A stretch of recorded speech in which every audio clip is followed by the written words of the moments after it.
Paz do Senhor, estamos iniciando mais uma lição. Estaremos falando agora sobre o Ministério Avivado de Jesus, a nossa lição falando sobre avivamento.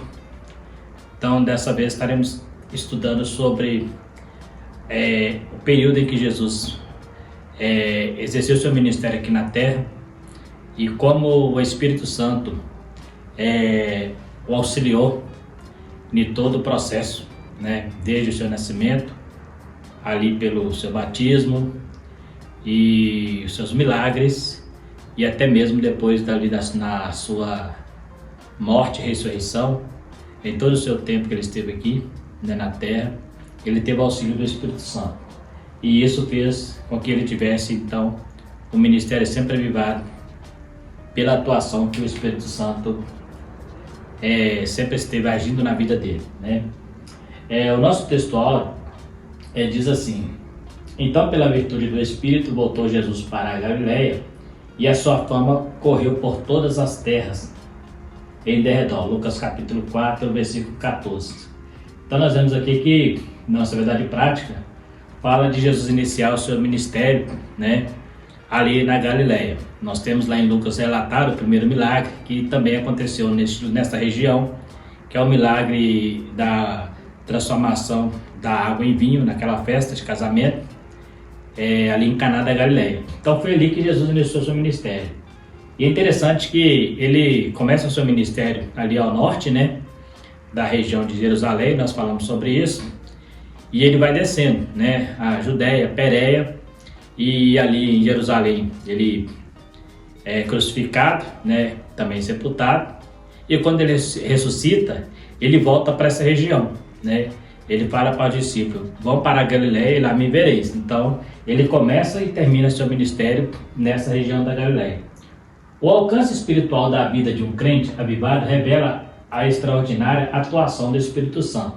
Então, sempre o avivamento, nós temos estudado durante todo o trimestre sobre avivamento relacionado à palavra de Deus, Isso é fato, não há avivamento sem a palavra de Deus. Porém, é importante observar que o Espírito Santo é aquele que nos conduz à palavra, É ele que convence, o homem. Então, eu posso estar lendo a Bíblia, mas se eu não tiver a atuação do Espírito Santo, ela não vai fazer nada, não vai realizar nada em minha vida, ela não vai mexer comigo. Quantas pessoas citam a Bíblia, mas não a seguem? Por quê? Exatamente porque não deixa que o Espírito Santo atue na vida deles. Então eu ler a palavra sem a atuação do Espírito Santo é a mesma coisa que nada. É como um livro qualquer e não vai trazer nenhuma diferença na minha vida. Por isso é importante eu entender que o avivamento, ele precisa estar sempre baseado na atuação do Espírito Santo. Então essa é a nossa verdade prática. Como eu gosto sempre de dizer, a gente trabalha em lição, eu coloco os temas, os tópicos, mas eu trago já mais explicado, eu não estou copiando a lição. Então eu vou trabalhar os tópicos para não sair fora do assunto. Porém, a gente não trabalha, eu não estou copiando a lição do jeito que está lá. Então, se você comparar com a lição número 4, você vai encontrar lá os tópicos, mas o comentário é um pouco diferente, porque é o comentário que a gente está trazendo aqui.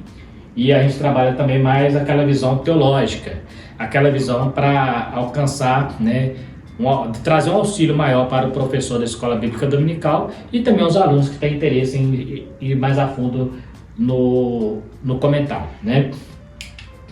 A nossa introdução, como eu falei, a introdução é a minha introdução, Jesus iniciou seu ministério na Galileia, sua fama percorreu por todas as terras em derredor, terminou seu ministério na Judéia, sendo crucificado em Jerusalém e depois ressurreto, volta à Galileia, de onde ele é assunto ao céu, que nós falamos no início. Então ele começa seu ministério ao norte, desce para Jerusalém, em Jerusalém, a região da Judéia, Pérea, aquela região onde nós falamos sobre isso, ali ele exerce todo o seu ministério e a partir deste momento, ele continua até a sua morte e depois ele volta para a região da Galileia.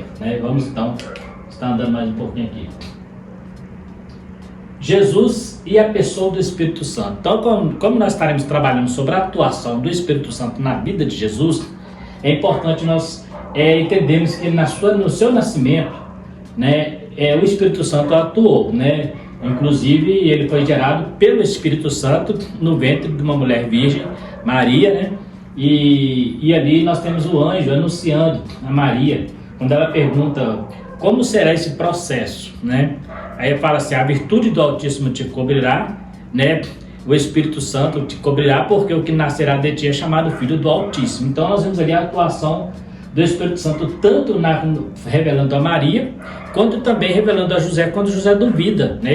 Ele acha que houve ali um problema de adultério, e ele intenta abandonar Maria. O anjo vai e avisa para ele: não, o que está gerado nela é do Espírito Santo. Então nós vemos ali, desde o nascimento, assim como João Batista também, que também não foi gerado pelo Espírito Santo, mas desde o ventre o Espírito Santo já atuou na vida dele. Quando ele viu a presença de Jesus, né, a mãe de Jesus, ele se mexeu dentro do ventre de Isabel. Então a gente vê que desde o ventre João Batista também é usado pelo Espírito Santo, diferente de Jesus, que ele não foi gerado pelo Espírito, mas foi usado. Inclusive a sua concepção foi também um milagre pela mãe dele, a mãe dele ser estéril, né?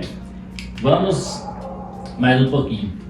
O batismo de Jesus foi para demonstrar a sua humanidade. Aqui eu trouxe esse comentário porque existe algumas polêmicas, né, em torno dessa questão da humanidade de Jesus, né? Inclusive na igreja primitiva, melhor dizendo, lá no terceiro século, no início do terceiro século, houve algumas teologias, né, alguns teólogos que tentaram negar a divindade de Jesus. E um dos argumentos que eles usam é exatamente o fato de Jesus ter que se batizar, né?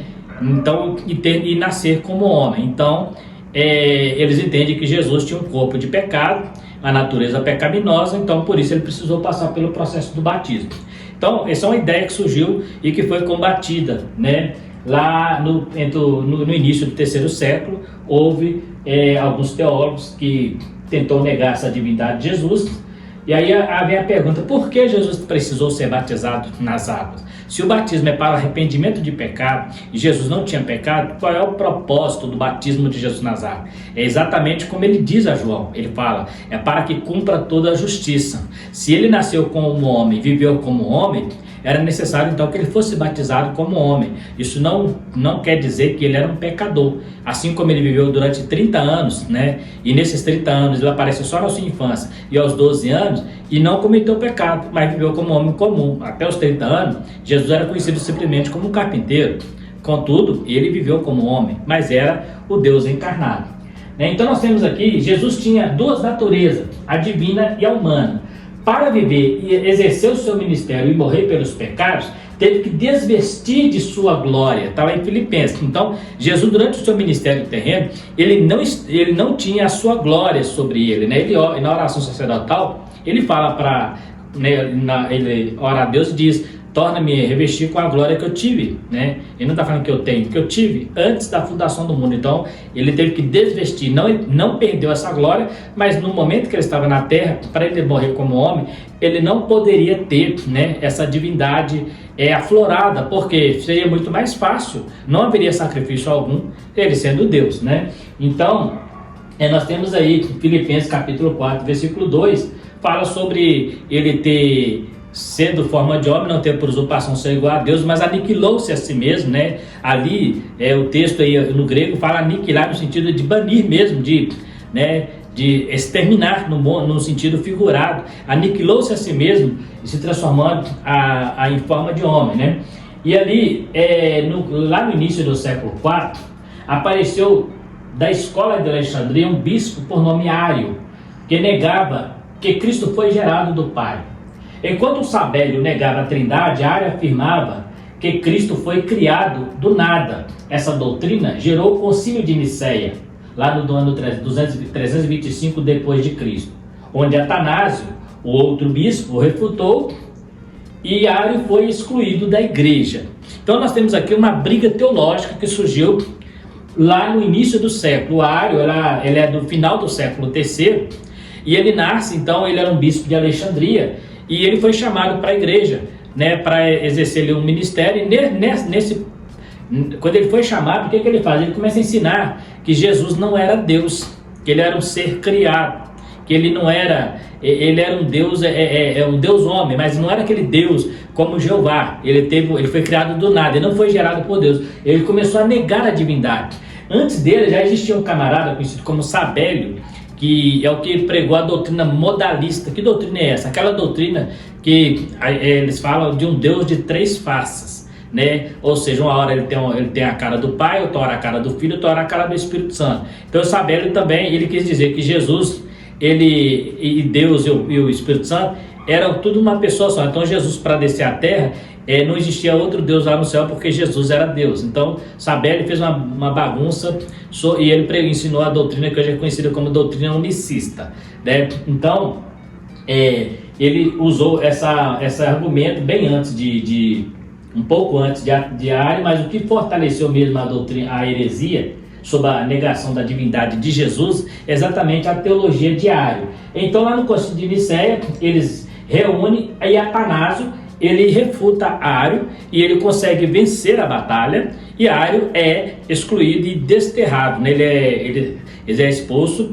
Só que tem um porém: essa batalha ele venceu, mas depois, mais à frente um pouco, lá no final do quarto século, lá no ano 376, 380, Ario começa a ganhar terreno, e ele começa a ganhar, porque ele foi excluído, mas lá no Oriente, ele continuou pregando, né, pregando a palavra, ensinando que Jesus não era Deus, e ele conseguiu ganhar muitos adeptos. Então ele foi excluído, mas na verdade ele continuou com a linha teológica paralela de Atanásio. O que isso aconteceu?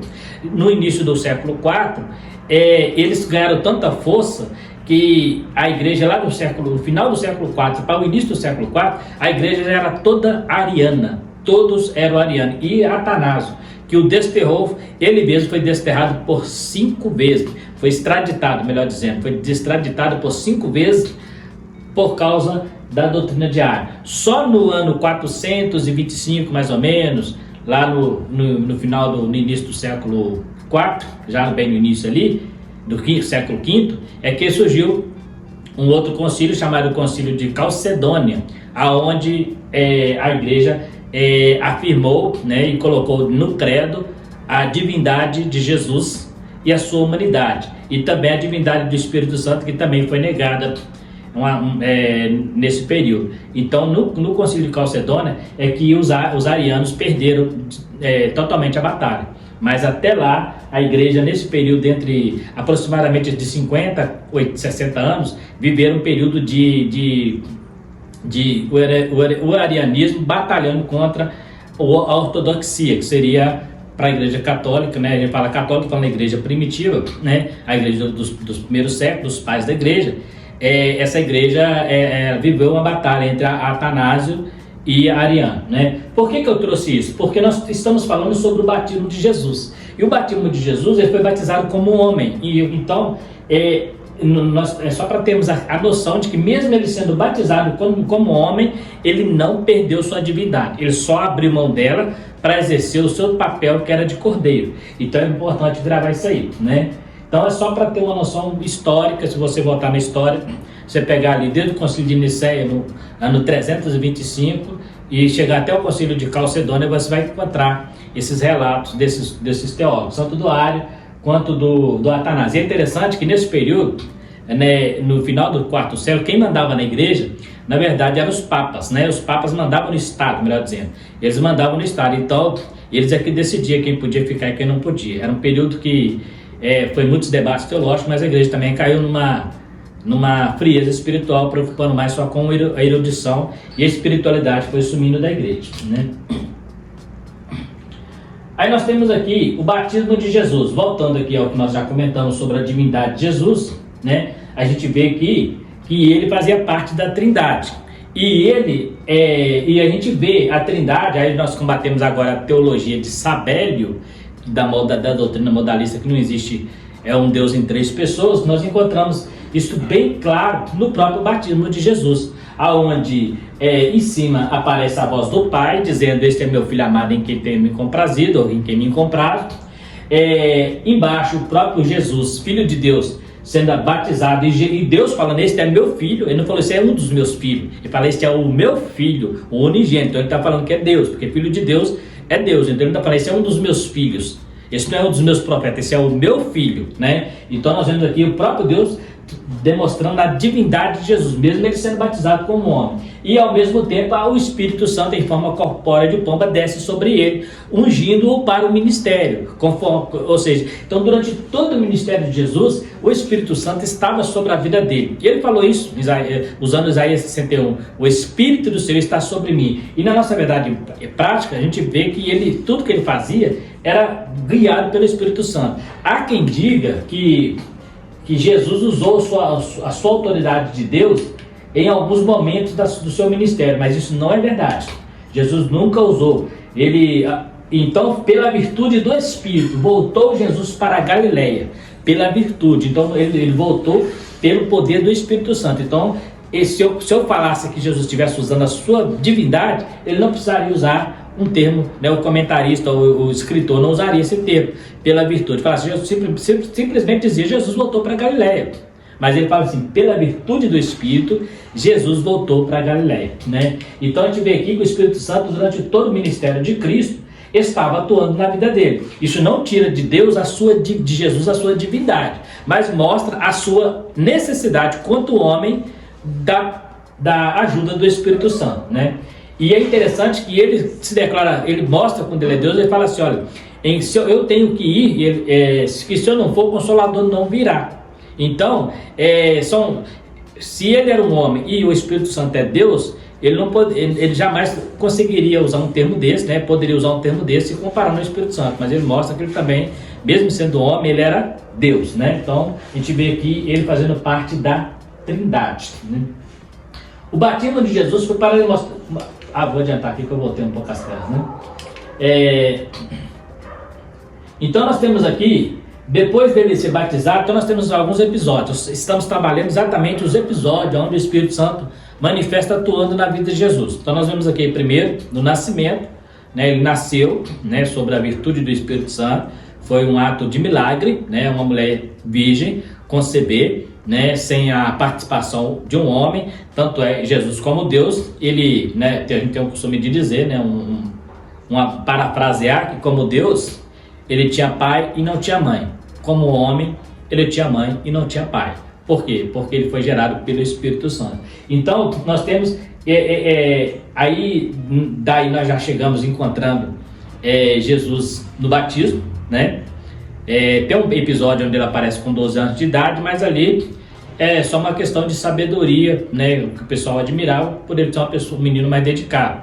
De 12 anos já no meio dos doutores, o que era comum para um menino de 13 anos estar aprendendo com o doutor. Só que Jesus estava ali não só aprendendo, mas também fazendo perguntas que eles admiraram da sabedoria dele. Aí nós temos aqui agora ele sendo conduzido para o deserto pelo Espírito Santo, né? Para ser tentado pelo diabo. Então a gente vê aí que o próprio Espírito estava sempre com Jesus para ajudá-lo no ministério, né? Era o preparo para o seu ministério, né? Então nós temos aqui, ao ser tentado no deserto, Jesus nos ensinou a vencer o demônio pela oração, pelo jejum, pela palavra e pela obediência ao Pai. Então isso é que ele nos ensina lá no deserto. Muitas vezes temos medo do silêncio do deserto, pois fugimos de nós mesmos e da verdade de Deus sobre nossa história. Aí vem uma pergunta aqui, como você tem vivido este tempo, né? Então o deserto é um momento de preparo, é um momento de isolamento, né? É um momento onde ele estava só, né? Para ser tentado pelo diabo, né? Então é uma luta que foi travada entre ele e o diabo, né? O Espírito Santo, os anjos estavam ali. Observa que os anjos só aparecem para auxiliá-lo quando ele termina o jejum, porque a batalha era entre ele e o diabo. Porque a gente tem um hábito de dizer assim que se a minha cruz for pesada, o Senhor me ajuda a carregar. Não ajuda. A cruz é minha, eu tenho que levar, né? Se Jesus carregar minha cruz, o dia que ele pôr o ombro debaixo dela, ela deixa de ser cruz, porque ela não vai ter peso algum sobre minha vida. Então a cruz eu tenho que levar. E a cruz fala de renunciar a si mesmo, né? É a carne, é o corpo, é o pecado. Isso é a nossa cruz que nós temos que levar. E essa cruz é nossa que vamos levar. Então, no deserto, muitas vezes, a gente pode estar passando sozinho, mas é um momento de preparo para um grande ministério. Todo grande ministério, todos os grandes homens de Deus do Velho Testamento, eles passaram pelo deserto. Nós temos Moisés, nós temos o próprio João Batista, temos o próprio Elias e agora Jesus Cristo, né? Também começando pelo deserto, porque o deserto é um lugar de preparo. O Espírito Santo no ministério de Jesus. Jesus, em todo o seu ministério, operou pelo poder do Espírito Santo, pois na sua forma humana, ele não usou o seu poder de Deus. Ele mesmo diz: o Espírito do Senhor está sobre mim. Um pouco antes, no versículo 14, diz que ele voltou para a Galiléia pelo poder do Espírito, aquilo que nós falamos no nosso textual. Então, ele cita, como de costume, ele entrou na sinagoga e ele pega a escritura de Isaías, onde tinha esse trecho lá: o Espírito do Senhor está sobre mim e me ungiu para pregar, para curar. Então, observa que tudo que Jesus fazia era pelo Espírito Santo. Ele mesmo diz: o Espírito do Senhor está sobre mim porque me ungiu para pregar, para curar, para levar liberdade aos cativos. Então ele fazia pelo Espírito Santo. Hoje ele não faz pelo Espírito Santo, porque hoje ele é Deus, então ele age diretamente. Hoje o Espírito Santo atua na nossa vida para glorificá-lo, mas hoje quem opera é a Trindade. Então é importante nós termos isso aí em mente. Então nós temos aqui, ele tinha duas, né? Ele possuía as duas naturezas, né? E aqui nós temos aqui uma palavra conhecida no meio, né, teológico, que é a teantropia. O que é teantropia? Do grego, theos, que significa Deus, mais anthropos, que significa homem. Então é o Deus homem. Isso aqui é uma doutrina estudada, né? Nós comentamos na igreja, que é onde começou a se pregar o Deus homem. Atanásio pregava Deus homem. E aí eles usou também outro termo, que é a chamada hipostática. Esta união se chama hipostática, do grego, a natureza divina e a humana juntas. Então ele tinha duas naturezas. Aí a gente usa a gente tem o hábito de dizer assim, que ele era 100% Deus, 100% homem. Na verdade é uma matemática que não existe 100%, não existe 100% duas vezes, ou é 50%, 50%. No caso de Cristo, quando ele agia, ele agia como homem, ele era 100% homem. Quando ele ia fazer quando ele ia curar os enfermos, quando ele ia fazer algo, alguém fala assim: mas Jesus fez coisa que só Deus pode fazer. Me cita um exemplo. Qual coisa? Por exemplo, porque ele acalmou a tempestade. Isso é só Deus que faz. O vento obedece. Josué mandou o sol parar. Então, tem que tomar cuidado para não usar coisas, afirmar coisas sem estudar o contexto, né? Moisés abriu o mar vermelho. O mar obedeceu. Então, o fato de o mar e o vento lhe obedecer era no seu poder humano pelo Espírito Santo, a sua natureza humana sendo atuada pelo Espírito Santo. Por isso que ele fala: há obras maiores do que essas poderão fazer. Ele fala na sua posição de homem, porque na posição de Deus ninguém nunca vai conseguir fazer obras maiores que Deus. Então temos que tomar esse cuidado. Então chama hipostática, as duas naturezas. Então quando ele desce para a terra, ele desveste, né? Ele é como se ele deixasse, vou usar um termo aqui mais tranquilo, é como se ele deixasse a sua glória lá no trono, lá no céu, a sua posição de Deus, e viesse para a terra e se humilhasse, né, como homem, e vivesse como homem e passasse todas as condições, para que um dia alguém falasse assim: mas o senhor nunca sofreu. Senão eu sofri, eu vivi como homem, sujeito ao pecado. E existe uma oração que Jesus fez, né? Ele fala assim: eu sei que tu sempre me ouves, mas tem uma oração que Jesus fez que Deus não o atendeu. Qual é a oração? Aí você fala: mas como assim? Deus não atendeu a oração de Jesus? Sim, quando ele fala assim: se for possível, passa de mim este cálice, mas faça a tua vontade. Então ele deixou que Deus decidisse, e Deus falou assim: não vou passar. Então é interessante que tudo isso é porque se Jesus morresse como Deus, não seria sacrifício algum, não haveria nenhum sofrimento, porque Deus não sente dor, né? Ele poderia... É o que eles falaram: se tu és filho de Deus, desce da cruz. Realmente ele era filho de Deus, mas ali ele estava como filho do homem, ele estava ali como cordeiro, né, que foi imolado por nós. Então por isso ele não desce. Se ele quisesse descer, ele poderia num momento usar o seu poder de Deus e descer da cruz, né? Ele é Deus, mas nesse caso ele veio para morrer. Ele nasceu sob a lei e morreu sob a lei, até ressuscitar e voltar à sua posição original de Deus, né? Então, é interessante também observar que na terra Jesus tinha as duas naturezas. Aí vem a pergunta: e no céu? No céu ele tem as duas naturezas, a humana e a divina? Claro que não, porque no céu nem nós teremos natureza humana lá. Seremos espíritos, corpos transformados, né? Então lá no céu ele voltou a ser Deus e não existe natureza humana em Jesus, né? Existe uma brincadeira, uma pergunta que as pessoas falam assim: o que existe no céu que foi feito pelos homens. Aí eles falam as marcas do escravo. Não existe. Porque o corpo que ele está lá não é o corpo que foi ferido. Né? Usa até um texto forçado que fala assim, que marcas são essas? São as marcas que eu adquiri na casa dos meus amigos. Esse texto não fala de Jesus, ele fala de Israel. Né? Fala do sofrimento de Israel. Então, não está referindo a ele. E lá no céu não existe marca. Quando ele ressuscita, ele manda Tomé colocar o dedo no local, né? E também ver as marcas. Mas ele não estava num corpo de glória. Ele ressuscitou num corpo normal, porque observa que ele come e fala assim, veja Tomé, que eu tenho carne e osso. Lá no céu não existe carne e osso, então lá no céu não existe nenhuma marca. Se ele mostrasse essa marca, era diferente. Quando ele vem lá no Apocalipse, a Bíblia não fala que ele tem marca. Então, tem que tomar cuidado para a gente afirmar coisas que a Bíblia não diz. A Bíblia não diz que lá no céu ele tem a marca do escravo. A marca do escravo foi aqui no corpo terreno. Lá ele está no corpo de Deus, corpo de glória, e lá não existe marca alguma. Né? Mas vai encontrar alguém que vai insistir nisso aí. Mas tem que provar na Bíblia, isso é conjectura, né? Jesus e a oração em seu ministério. Jesus ensina uma forma correta de orar na oração do Pai Nosso. Então agora nós estamos entrando aqui em outra situação, né? Falamos agora sobre nascimento, batismo, tentação no deserto e agora ele ensinando a orar, né? A oração do Pai Nosso, ela tem algumas pessoas, né? Principalmente pessoas religiosas, usam a oração do Pai Nosso como se fosse uma reza, né? É muito comum você ver isso em empresas, quando vai orar, né? Antigamente o pessoal orava mais as rezas católicas, mas hoje, como existe muito crente nas empresas, eles usam orar a reza católica, né? Ave Maria, aquelas coisas lá do catolicismo, mas também usa o Pai Nosso, como diz que é a coisa dos protestantes. Aí reza uma Pai Nosso que está no céu, santificado seja o teu nome, como se isso fosse uma reza. Na verdade, isso não é. Isso é um modelo de oração que Jesus nos deu.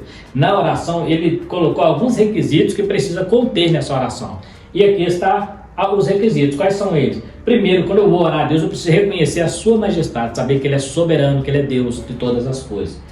Eu preciso também reverenciar o teu nome. Hoje existe um tal de chamar Deus de você, né? Crente chamando Deus de você, confundindo amizade. Só Abraão era amigo de Deus, não era? Mas vê na Bíblia se Abraão chama Deus de você. E ele era amigo de Deus. Né? Ele prostrava, ele falava, eu sou pó e cinza. Hoje tem gente que acha que a intimidade, né? Você não chega diante de um juiz no tribunal e chama ele de você. Né? Talvez no dia a dia ali, sim, mas lá no tribunal, não. E tem gente usando esse nome sem um pouco de reverência. Cuidado com isso aí. Algumas músicas, né? Você, dirigindo a Jesus, Ele é Senhor. Ele é Senhor.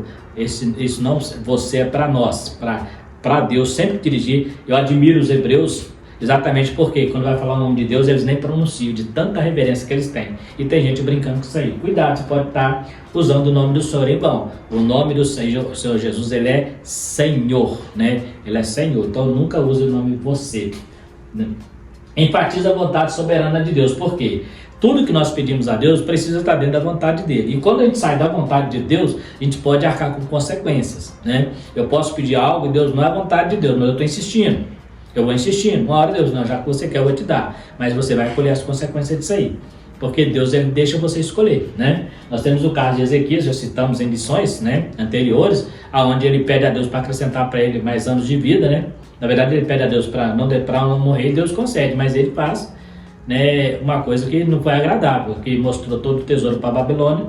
E o profeta falou, olha, como eu te prometi que você vai morrer em paz, depois que você morrer, eu vou levar tudo para lá, porque você mostrou.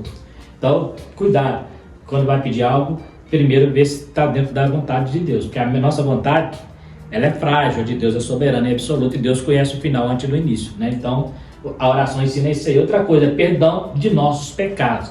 É interessante que eu conheço pessoas que oram, mas não têm um coração perdoador. E a condição da oração é exatamente essa. Se você não tem como perdoar a pessoa, não consegue perdoar, Deus não te perdoará também. Por isso, perdoa nossas ofensas, assim como eu tenho perdoado aqueles que me têm ofendido. Então, é uma condição. Para eu receber o perdão de Deus, eu tenho que ter um coração perdoador.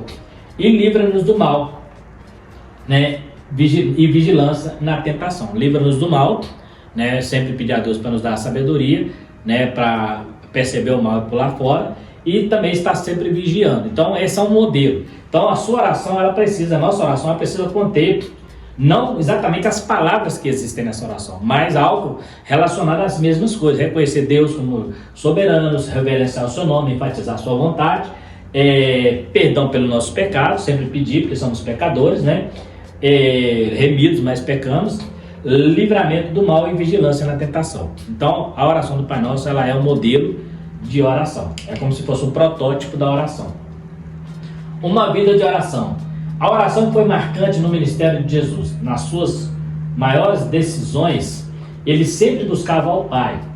O início do seu ministério foi um período intenso de oração. Orou por si e pelos discípulos. Lá em João capítulo 17, ele ora, né?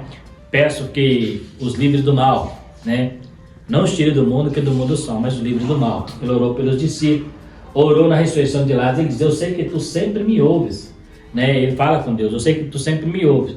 Mas ele ora para que o povo veja que ele foi enviado de Deus, né? Para que tu veja, para eles perceber, porque todos os milagres de Jesus revelavam que ele, mesmo sendo homem, ele era diferente, né? Então assim, como ele veio para mostrar que ele era o Filho de Deus, o Filho de Deus que se tornou homem para morrer em nosso lugar. Então ele fala: eu sei que tu sempre me ouves, mas para que eles creiam que tu me enviaste, né? Que o Senhor que me enviou, aí ele vai e ora a Deus lá diante do túmulo de Lázaro, né?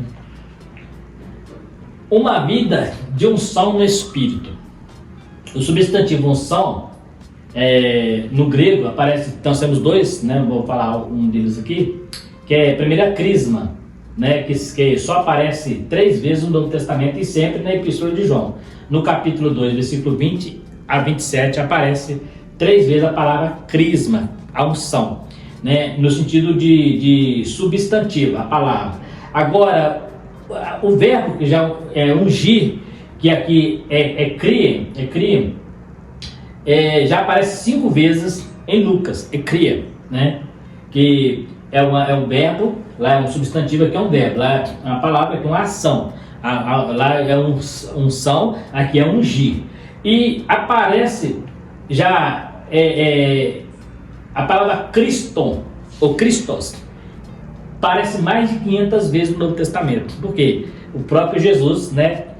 O nome de Jesus não é Jesus Cristo, ele é Jesus o Cristo, ou seja, Jesus o ungido, né? Aparece outra palavra que eu não coloquei aqui, que também é Mashiach, Yeshua Mashiach, né? O Yeshua HaMashiach significa Jesus o Messias. A palavra Messias também significa ungido. Então, mas nós temos aqui, então, ele tanto é Jesus o Cristo, como é Jesus o Messias, né? O ungido que há de vir. Então, a palavra Cristo, né, não é nome, é uma característica de Jesus, ou seja, Jesus o ungido, Jesus aquele que tem a unção. A palavra Cristo aparece mais de 500 vezes e significa também ungido, né? Unção no Antigo Testamento. Agora vamos falar um pouquinho sobre essa questão da unção no Antigo Testamento. Existe no Antigo Testamento algumas observações diferentes do que nós vivemos no Novo Testamento hoje. Uma delas é que no Antigo Testamento era comum ungir objetos para o serviço do Senhor, né? Hoje existem pessoas que ainda fazem isso, ungir objeto, mas não é bíblico. Isso é uma coisa do hebreu, né, a gente chama de hebraísmo, quando você quer trazer algo que acontecia lá no Velho Testamento para o Novo.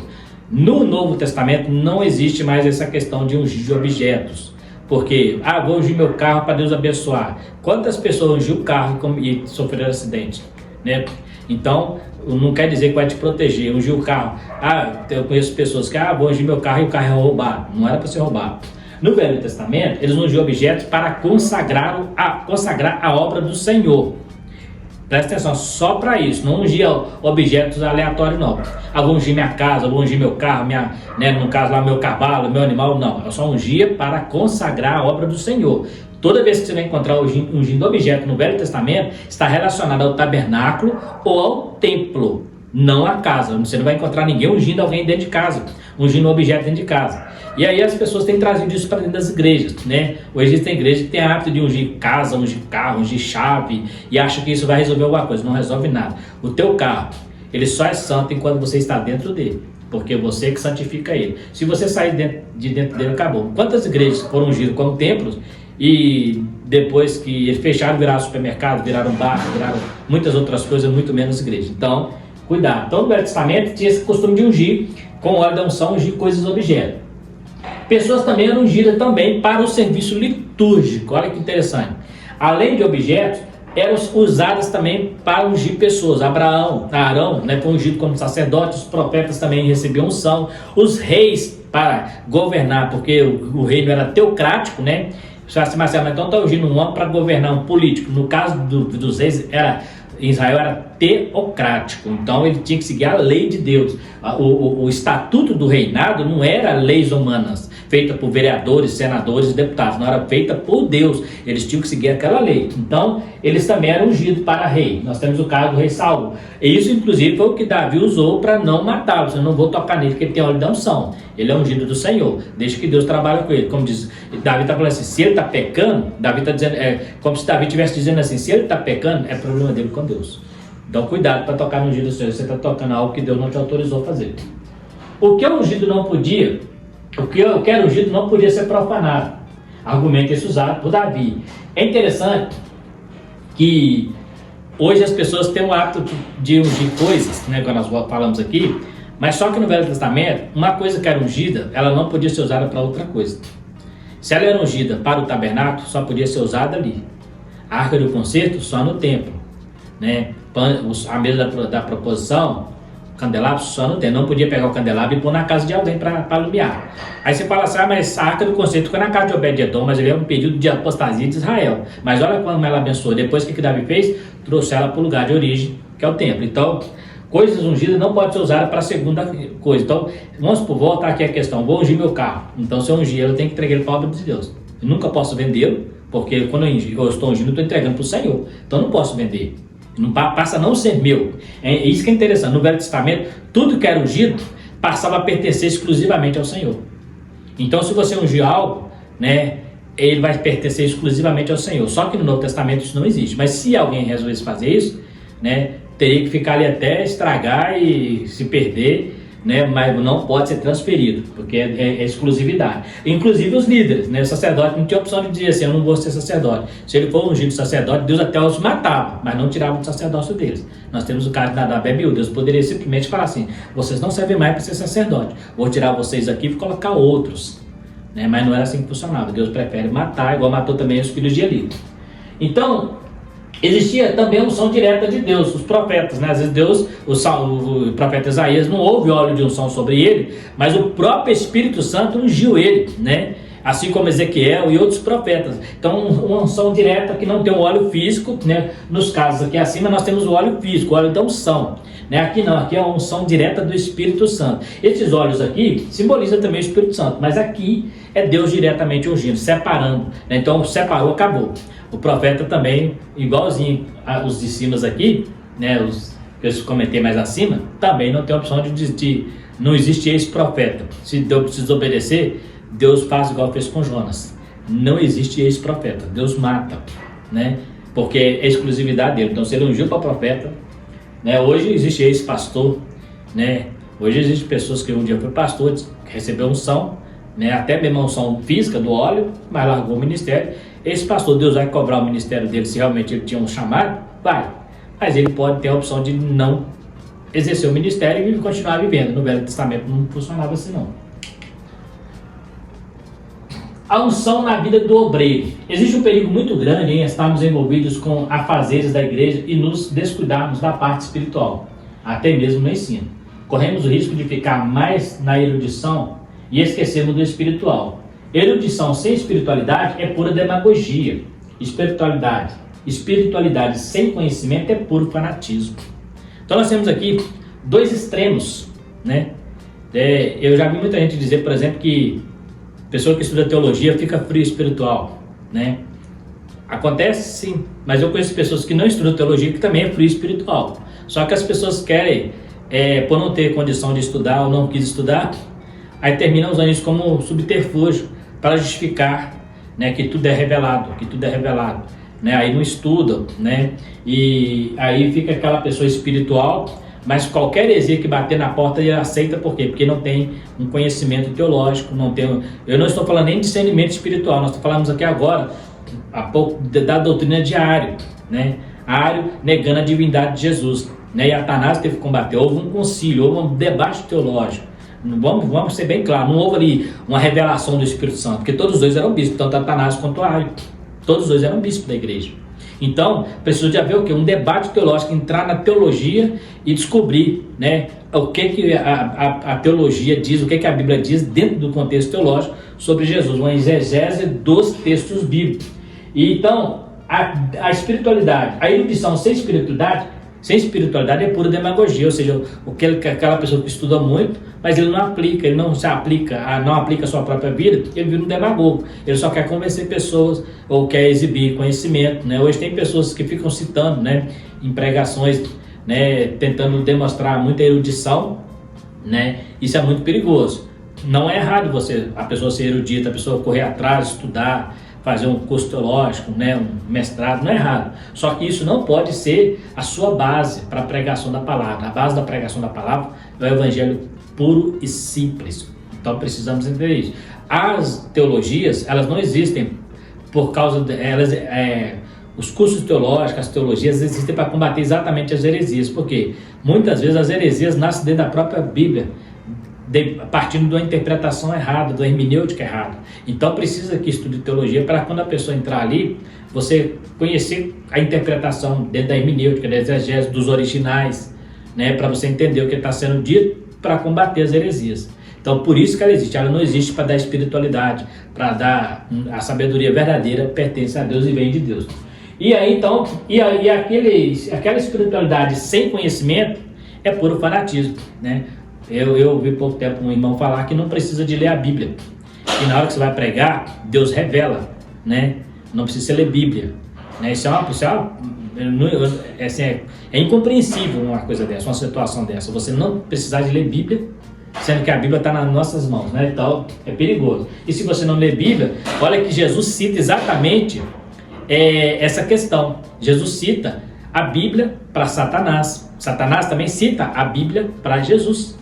Ele poderia simplesmente falar assim: vai embora, Satanás, eu sou Deus, eu estou aqui e você não tem poder contra mim. Não, ele usa a Bíblia, ele usou está escrito.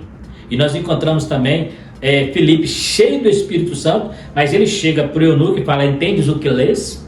E explicou naquela escritura a salvação. Então é importante ler, e não só lermos, mas entendermos o que estamos lendo. Então cuidado, se você é muito espiritual, mas não quer buscar conhecimento, você pode ser um fanático, está vivendo igual algumas igrejas, né, que têm trazido para dentro delas alguns costumes estranhos, né, que você vê assim: poxa, mas qual o sentido, né? Você não vê sentido, né? Há pouco tempo eu vi uma pessoa que estava andando com um pano de saco e um cajado, né? Será que ele acha que é Moisés, né? Aí você fala: mas qual a ideia dessa? Qual o sentido? Você vê que são heresias que entram para dentro da igreja que não tem nada a ver com o cristianismo.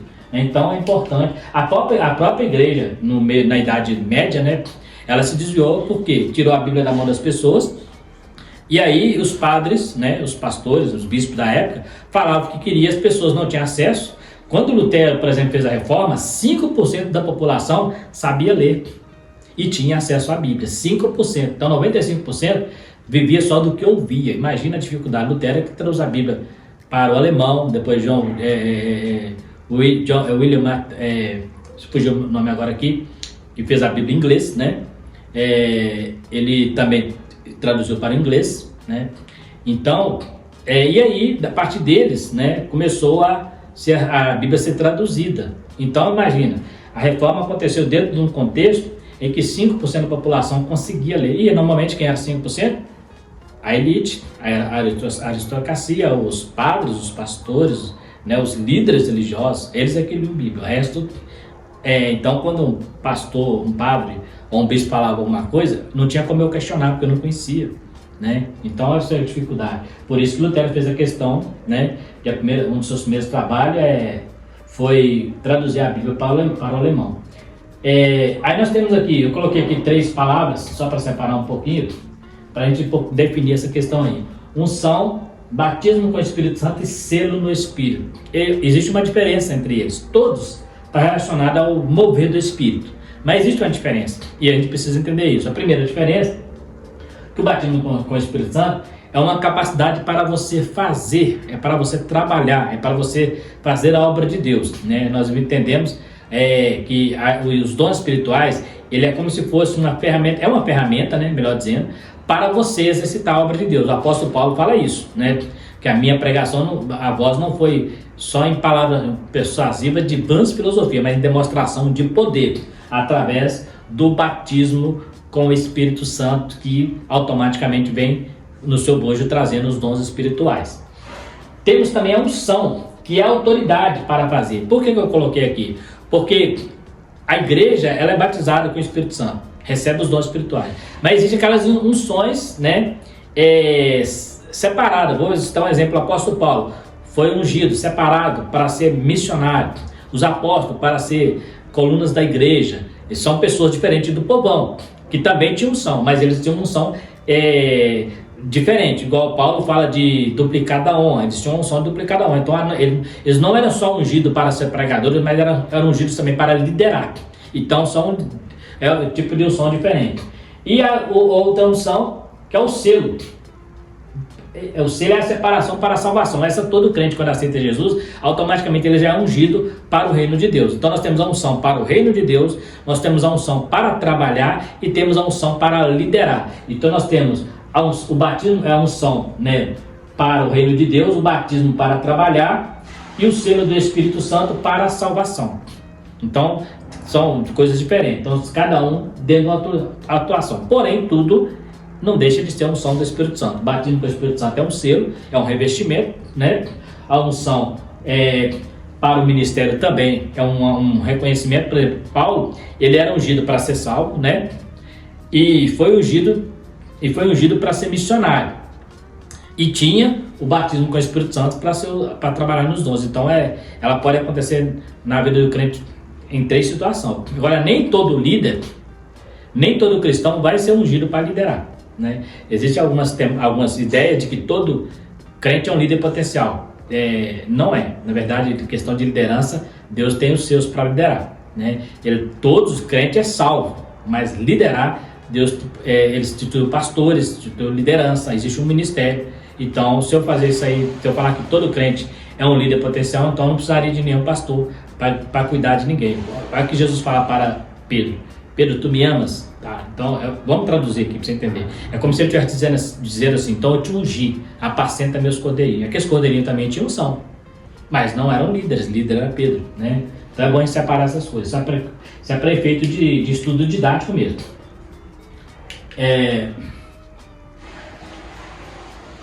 A unção na vida do crente. Deixa eu voltar aqui só um minuto. Tá. A unção na vida do crente. Uma vida de unção não é privilégio só do ministério. De certa forma, todo cristão tem a unção do Espírito Santo. Todos têm a responsabilidade de anunciar a Cristo. Somos sacerdotes de Cristo nessa terra. A unção tem a ver com algo que é separado para a vida, para a devida função, né? A unção tem a ver com algo que é separado para a devida função. Então, todo cristão tem a unção, né? Então, foi ungido, separou. Eu fui ungido para ser salvo, fui separado de onde? Do pecado. Eu fui ungido para liderar, fui separado de onde? Do povão, porque agora eu sou um líder que vou estar com responsabilidade de pastor. E fui batizado com o Espírito Santo, agora eu estou revestido para pregar a palavra de Deus. Aí você diz: então eu não posso pregar a palavra de Deus sem ser batizado com o Espírito Santo? Em tese, podemos pregar em qualquer momento, mas o poder de Deus, a igreja só conseguiu pregar com autoridade quando ela recebeu os dons espirituais. Enquanto ela não recebeu, a igreja estava dentro de Jerusalém, não cresceu, né? Mas a partir dos dons espirituais, porque o dom espiritual mostra que a igreja não é só mais um movimento, não é só mais um movimento que surgiu, é algo diferente, algo sobrenatural. Então é para isso que os dons espirituais servem. Eles não servem para enfeitar a vida de crente, para mostrar que crente é mais espiritual do que outro, até porque dom espiritual não mostra espiritualidade, mostra poder. O que mostra espiritualidade é caráter, é fruto do Espírito. Então o crente, se você mede ele pelo fruto do Espírito, não pelos dons. Os dons, ele tem poder, mas o fruto é que vai levar para o céu. Os dons é para aqui, é para trabalhar aqui, o fruto é para lá, né? Então nós temos aqui uma vida de unção não é privilégio só de ministro. Agora nós estamos falando sobre a unção no geral, né? Ela é privilégio de todos aqueles que aceitam a Cristo. A nossa conclusão: nesta lição aprendemos que para termos uma vida com Deus e no serviço precisamos sermos ungidos pelo Espírito Santo. Vimos também que a unção de pessoas, unção para o santo ministério, a unção nos coloca na presença de Deus para fazermos a sua obra e produzir frutos também na sua obra. Então, isto é a primeira. Vamos tentar entender aqui. A unção para a salvação faz você produzir fruto. O batismo faz você produzir obras. Como assim? Porque o batismo te dá o dom de cura, é obra. Dá o dom de expulsar, né? de revelação, é obra. Né? Então, tudo aqui na terra para que as pessoas vejam que o que nós pregamos é verdade. Então, a unção ela vai trazer sempre algo relacionado ao ofício, ao reino de Deus. Tudo está relacionado ao reino de Deus. Então, o que nós aprendemos nessa lição é exatamente isso. A unção, ela vem para nos separar para algo, ou seja, para o céu, ou seja, para o trabalho, ou seja, para o ministério, mas está sempre separando para algo. E essa unção nos faz, nos dá, como se Deus estivesse falando assim: agora que eu te ungi, você é meu, né? Agora você é meu, então você é minha propriedade, né? A Bíblia fala que nós somos propriedade peculiar de Cristo, né? Vós que nem povo era, agora sois povo de Deus. Nós não era povo, então fomos ungidos para ser povo de Deus. Não tinhas alcançado a misericórdia, agora alcançamos misericórdia. Para anunciar a virtude. A palavra virtude é dunamis, que significa poder, que é conseguido pelo Espírito Santo, pelo poder dos dons espirituais. Para anunciar a virtude daquele que vos chamou das trevas e te ungiu para a sua maravilhosa luz. Então está aí mais uma lição falando sobre avivamento na vida e ministério de Jesus e algumas coisas que nós trouxemos paralelo para endossar todo o nosso comentário. No mais, quero agradecer a todos vocês mais uma vez pela oportunidade e mais uma vez pedindo também que dê o seu like, né, ao assistir o vídeo, dê o seu like, né, compartilhe. Você conhece alguém também que talvez interesse pelo assunto, né, compartilhe, divulgue para nos ajudar. E ao ver o vídeo, visualizar, eu quero pedir você também que esteja visualizando o vídeo anterior a essa lição, porque é uma sequência, né? Talvez você não visualizou. E também eu estou comentando a lição de jovens, né? Então, você pode estar visualizando ali. Inclusive, está muito relacionado ao assunto, né? O comentário da lição de jovens com a lição de adulto. Está muito relacionado. Então, vai ser um complemento, né, para esse assunto aqui. Então se inscreva lá no canal, nos ajude aí para que nós possamos cada dia mais estar fazendo um bom trabalho e procurando melhorar. E quero ressaltar também que às vezes a gente fala alguma palavra aqui, a gente troca a palavra, mas é porque a gente está falando e não percebe. Quando eu estou assistindo o vídeo depois, eu falei um negócio ali, mas a intenção, vou citar um exemplo. Eu falei, por exemplo, que Jesus terminou seu ministério na Judéia, num vídeo, e de onde ele terminou foi assunto ao céu. Na verdade, eu estava me referindo a ele ter morto na Judéia, né, em Jerusalém. Depois que ele ressuscita, que ele vai para Galiléia e de lá ele assunto ao céu. Só que lá eu terminei falando que foi assunto ao céu da Judéia. Então assim, mas na mente estava Galiléia. Então às vezes acontece isso aí numa palavra ou outra, né? Mas teve um vídeo também que eu tive até que corrigir, que eu fiz na descrição do vídeo, mas isso é porque não é, a gente estava pensando uma coisa, termina falando outra coisa. Mas no mais, né, erros todos nós cometemos mesmo, vai nos ajudando. Se você perceber alguma coisa que você falou, seu Marcelo, você falou um negócio ali, foi equívoco, tá errado, ou não concordei, faz um comentário, né, nos ajude, porque vai nos ajudar. Igual eu falei de uma lição de um irmão, nos orientou sobre eu ter colocado a palavra Espírito Santo com letra minúscula, né? Já estou corrigindo, estou ficando atento a isso aí, né? E às vezes a gente coloca uma palavra aqui, você viu a aula várias vezes, aí você vai dizer, opa, faltou uma palavra ali ainda, mas isso aí acontece mesmo. E no mais, muito obrigado, fiquem todos com Deus e até a próxima, se Deus quiser.